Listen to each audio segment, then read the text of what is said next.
ಮಾಡಿದ್ದಾರೆ. ಒಂದು ಸಭೆ ಕರೆದು ಸ್ಥಿತಿಗತಿ ಏನಿದೆ ಅಂತ ಹೇಳಿ ನಾವು ಮಾಡುವಾಗ ಬಹುಶಃ ಮುಂದಿನ ಜೂನ್ ಅಥವಾ ಜುಲೈ ಮುಂದಿನ ಮಳೆಗಾಲಕ್ಕೆ ತುಮಕೂರಿಗೆ ನೀರು ಬರ್ತಕ್ಕಂಥ ರೀತಿಯಲ್ಲಿ ಎಲ್ಲ ನಮ್ಮ ಇಂಜಿನಿಯರ್ಗಳು ತಿಳಿಸಿದ್ದಾರೆ. ನಾವು ಈ ಯೋಜನೆ ಮುಂದೆ ತಗೊಂಡು ಹೋಗ್ಬೇಕಾದ್ರೆ ಇನ್ನೂ ಒಂದಿಷ್ಟು ಕೆಲಸ ಆದರೆ ಮುಂದೆ ಕೋಲಾರ ಚಿಕ್ಕಬಳ್ಳಾಪುರಕ್ಕೆ ಹೋಗುತ್ತೆ. ನಮ್ಮ ಕ್ಷೇತ್ರದಲ್ಲಿ ಬೈರ್ಗೊಂಡ್ಲು ಅಂತ ಇದೆ ಕೊಳಲ ಹೋಬಳಿನಲ್ಲಿ. ಆ ಬೈರ್ಗೊಂಡ್ಲಿನಲ್ಲಿ ಒರಿಜಿನಲ್ ಪ್ಲಾನಿಂಗ್ ಪ್ರಕಾರ 5,000 ಎಕರೆ ಭೂಮಿಯಲ್ಲಿ 5 TMC ನೀರನ್ನ ನಿಲ್ಲಿಸ್ಕೊಳ್ಬೇಕು. KRS ಡ್ಯಾಮ್ ಎಷ್ಟು ದೊಡ್ಡದಾಗಿದೆಯೋ ಅಷ್ಟೇ ದೊಡ್ಡದಾಗಿ ನಮ್ಮೂರಿನಲ್ಲಿ ನೀರು ನಿಲ್ತಕ್ಕಂಥ ಒಂದು ದೊಡ್ಡ ಯೋಜನೆ. ಲ್ಯಾಂಡ್ ಅಕ್ವಿಸಿಷನ್ ಆಯಿತು. ನಾವು ಆ ಬಫರ್ ಡ್ಯಾಮ್ ಅನ್ನು ಕಟ್ಟೋದಕ್ಕೆ ಹಣನೂ ಮಂಜೂರಾಯಿತು, ಟೆಂಡರ್ ಆಯಿತು, ಇನ್ನೇನು ಕೆಲಸ ಪ್ರಾರಂಭ ಮಾಡಬೇಕು. ಆ ಸಂದರ್ಭದಲ್ಲಿ ರಾಜಕಾರಣ ಬಂತು. ಯಾರು ಯಶಸ್ಸನ್ನು ಕಾಣಬೇಕೋ ಜನ ಯಶಸ್ಸನ್ನು ಕಾಣಬೇಕು, ಯಾರು ಮುಖಂಡರಲ್ಲ. ಶಾಶ್ವತವಾಗಿ 100 ವರ್ಷ ಇರೋದಿಲ್ಲ. ಆದರೆ ನಾವು ಮಾಡಿದ ಕೆಲಸ ಜನಪರವಾಗಿರುವ ಕೆಲಸ ಉಳಿತದೆ. ಆ 5,000 ಎಕರೆ ಭೂಮಿನಲ್ಲಿ ಅರ್ಧ ದೊಡ್ಡಬಳ್ಳಾಪುರ ಕ್ಷೇತ್ರಕ್ಕೆ 2,500 ಎಕರೆ, ನಮ್ದು 2,500 ಎಕರೆ.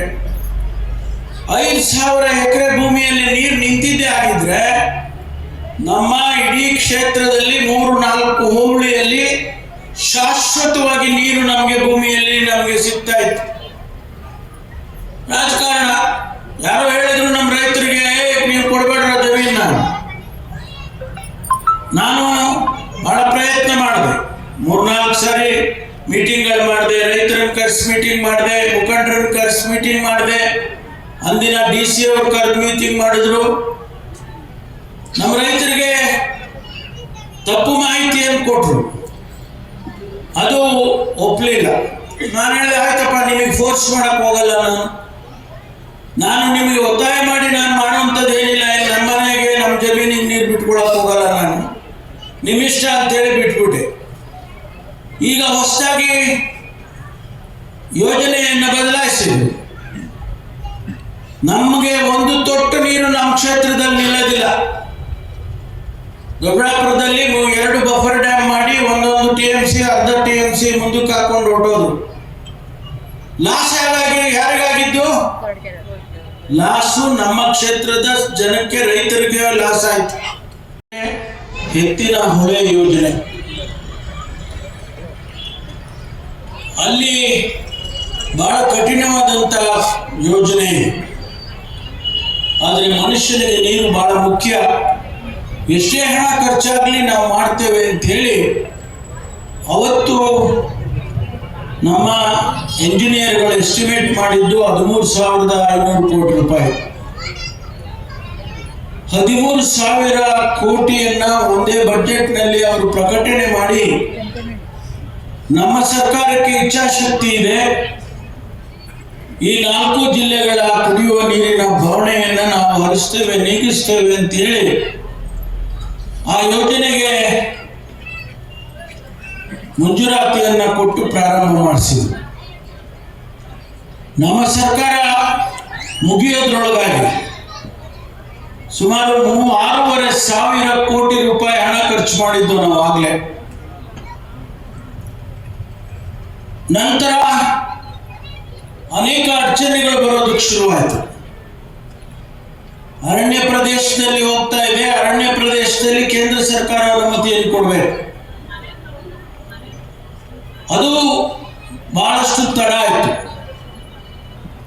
ಹಾಗಾದರೂ ಕೂಡ ರಾಜ್ಯ ಸರ್ಕಾರದಿಂದ ಆಗಬೇಕಾದಂಥ ಕೆಲಸವನ್ನ ನಾವು ಮಾಡ್ತೇವೆ ಅಂತ ನಾವು ಹೇಳ್ಕೊಂಡಿದ್ದೆವು.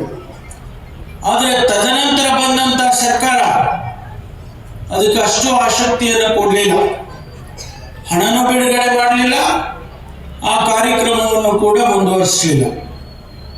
ಅದಕ್ಕಾಗಿ ಪ್ರತಿ ವರ್ಷ 15% ಎಸ್ಕಲೇಷನ್ ಜಾಸ್ತಿ ಆಗ್ತಾ ಹೋಗುತ್ತೆ. 13,500 ಕೋಟಿ ಇದ್ದದ್ದು 23,500 ಕೋಟಿಗಾಯ್ತು. ಇವತ್ತು ಅದರ ಅಂದಾಜು ಎತ್ತಿನೊಳೆ ಯೋಜನೆಯ ಅಂದಾಜು ಸುಮಾರು 23,000 ಕೋಟಿ, ಇನ್ನೂ ಸ್ವಲ್ಪ ಮುಂದಕ್ಕೆ ಹೋಗ್ಬೋದು. ನಮ್ಮ ಉದ್ದೇಶ ಇರ್ತಕ್ಕಂಥದ್ದು ಈ ಜಿಲ್ಲೆಗಳಿಗೆ ಕುಡಿಯೋ ನೀರು ಕೊಡಬೇಕು ಅಂತ. ಈಗಾಗಲೇ ಹೆಚ್ಚು ಕಡಿಮೆ ನನಗನ್ಸುತ್ತೆ 70 ಭಾಗ ಕೆಲಸ ಆಗಿರ್ತಕ್ಕಂಥದ್ದು. ಬಹುಶಃ ಪ್ರಪಂಚದಲ್ಲೇ ಇಷ್ಟೊಂದು ಉದ್ದದ್ದು ಆಕ್ವಾಡಕ್ಟ್ ಇಲ್ಲ. 10.5 ಕಿಲೋಮೀಟರು ಒಂದೇ ನೇರವಾಗಿ ಆಕ್ವಾಡಕ್ಟ್ ಅನ್ನ ಕಟ್ಟಿರ್ತಕ್ಕಂಥ, ಅದ್ರ ಮೇಲೆ ವೆಹಿಕಲ್ ಕೂಡ ಹೋಗ್ಬೋದು. ನಮ್ಮ DCM ಅವರು ಅದ್ರ ಮೇಲೇನೆ ಕಾರ್ನಲ್ಲೇ ಬಂದು ಕೆಲಸ ಆಗಿದೆ. 70 ಭಾಗ ಕೆಲಸ ಆಗಿದೆ. ಇನ್ನು ಸ್ವಲ್ಪ ಮುಂದಕ್ಕೆ ಇಲ್ಲಿ ಅಲ್ಲಲ್ಲೇ ಸ್ವಲ್ಪ ಉಳ್ಕೊಂಡು ಬಂದಿರ್ತಕ್ಕಂಥದ್ದು ಆ ಕಾರಣಾಂತರದಿಂದ ಫಾರೆಸ್ಟ್ದು ವಿಷಾದದಿಂದ ಹೇಳೋದಕ್ಕೆ ಬಯಸ್ತೇನೆ. ನಮ್ಮ ರೈತರಿಗೆ ತಪ್ಪು ಮಾಹಿತಿಗಳನ್ನು ಕೊಡಬಾರ್ದು. ಇವತ್ತು ನಮಗೆ ನಷ್ಟ ಆಗಿದೆ, ಆದರೂ ಕೂಡ ನಾನು ನಮ್ಮ ರೈತರ ಪರವಾಗಿ ಹೋರಾಟ ಮಾಡಬೇಕು ಅಂತೇಳಿ ಸುಮಾರು 70 ಕೆರೆಗಳು ಈ ಒಂದು ನಮ್ಮ ಎತ್ತಿನೊಳೆ ಯೋಜನೆಯಲ್ಲಿ ಕೊರಟಗೆರೆ ತಾಲೂಕು 1ರಲ್ಲಿ 70 ಕೆರೆಗಳಿಗೆ ನೀರು ತುಂಬಿಸ್ತಕ್ಕಂಥ ಯೋಜನೆಯನ್ನು ಮಂಜೂರು ಮಾಡಿಸಿದ್ದೇನೆ. ಈಗಾಗಲೇ 30% ಕೆಲಸ ಆಗಿದೆ. ಇನ್ನೂ ಕೂಡ ಆ ಕೆಲಸವನ್ನ ಮುಗಿಸ್ತೇವೆ, ಮುಗಿಸ್ತೇವೆ. ಇವತ್ತು ಈ ಒಂದು ಯೋಜನೆಯಲ್ಲಿ ನಮ್ಮ ತುಮಕೂರು ಜಿಲ್ಲೆಯಲ್ಲಿ 3,100 ಎಕರೆ ಭೂಮಿ ಅಕ್ವೈರ್ ಮಾಡಿದ್ದಾರೆ. ಆ 3,100ರಲ್ಲಿ ತುಮಕೂರು ಜಿಲ್ಲೆಗೆ ಸುಮಾರು 1,000-1,500 ಹಣ ಕೊಟ್ಟಿದ್ದಾರೆ. ಆಗಲೇ ರೈತರಿಗೆ ಯಾರ್ಯಾರು ಭೂಮಿನ ಅಕ್ವೈರ್ ಮಾಡ್ಕೊಂಡಿದ್ದೀವಿ ಅವರಿಗೆ ಹಣ ಕೊಟ್ಟಿದ್ದಾರೆ. ಇನ್ನು ಮಿಕ್ಕವರಿಗೆ ಕೊಡ್ಬೇಕು. ಇವತ್ತು ನಮ್ಮ ಜಿಲ್ಲೆನಲ್ಲಿ ಇವತ್ತಲ್ಲ ಜಿಲ್ಲೆ ಕೋಟಿ ರೂಪಾಯಿ ನಾವು ಕೊಡ್ಬೇಕಾಗಿರೋದು. ಎಷ್ಟು ಜಿಲ್ಲೆನಲ್ಲಿ ಟೋಟಲ್ 1,000 ಕೋಟಿ, 900 ಚಿಲ್ಲರೆ, 1,000 ಕೋಟಿ ಹತ್ತತ್ರ ನಾವು ಕಾಂಪನ್ಸೇಷನ್ ಕೊಡ್ಬೇಕು. ಅದರಲ್ಲಿ ಈಗಾಗಲೇ 800 ಕೋಟಿ ಕೊಟ್ಟಾಗಿದೆ, 840 ಕೋಟಿ ಕೊಟ್ಟಾಗಿದೆ. ಕೇವಲ ಇನ್ನೇ 80 ಕೋಟಿ ಬಾಕಿ ಇದೆ. ಇವತ್ತು ನಾವು ಈ ಕ್ಷೇತ್ರದಲ್ಲಿ 5,53,00,000 ನಮ್ಮ ರೈತರಿಗೆ ಕೊಡ್ತಾ ಇದ್ದೀವಿ. 58 ಜನ ರೈತರಿಗೆ 22 ಎಕರೆ ಭೂಮಿಗೆ ಸುಮಾರು 5,53,00,000 ಕೊಡ್ತಾ ಇದ್ದೀವಿ. ಸರ್ಕಾರ ನುಡಿದಂತೆ ನಡ್ಕೊಂಡಿದೆ. ಟೀಕೆ ಟಿಪ್ಪಣಿಗಳು ಬರುತ್ತೆ, ಅದರ ಬಗ್ಗೆ ನಾನೇನು ಮಾತಾಡಕ್ಕೆ ಹೋಗೋದಿಲ್ಲ. ನನಗೆ ಅದರ ಅವಶ್ಯಕತೆನೂ ಇಲ್ಲ. ಪರಮೇಶ್ವರೇನೋ ಚಂಬಲ್ ನೀರು ತುಂಬ್ಕೊಂಬತ್ತಾನಂತೆ ಮಾತಾಡಿರೋದು ಕೇಳಿದ್ದೀನಿ. ನಾನು ಚುನಾವಣೆ ಸಂದರ್ಭದಲ್ಲಿ ಯಾರ್ಯಾರೇನೇನು ಮಾತಾಡಿದ್ರು ನಾನು ಕೇಳಿದ್ದೀನಿ. ನಾವು ಸಿದ್ದರಾಮಯ್ಯನವರು, ನಮ್ಮ ಸರ್ಕಾರ ನಾವು ಏನು ಮಾತು ಕೊಟ್ಟಿದ್ದೇವೆ ಅದನ್ನ ಉಳಿಸ್ಕೊಂಡು ನಡೆಸ್ಕೊಂಡು ಬಂದಿದ್ದೇವೆ. 1,000 ಕೋಟಿನಲ್ಲಿ 900-800 ಕೋಟಿ ಹಣ ಕೊಟ್ಟಿದ್ದೇವೆ ಅಂದ್ರೆ ಅದು ಬದ್ಧತೆ ಇಲ್ಲದೆ ಇದ್ರೆ ಆಗೋದಿಲ್ಲ. ಇನ್ನೊಂದು 25 ಕೋಟಿ ಅಥವಾ 80 ಕೋಟಿ ಅಲ್ಲ, ಇನ್ನೊಂದು ತಿಂಗಳೊಳಗಾಗಿ 80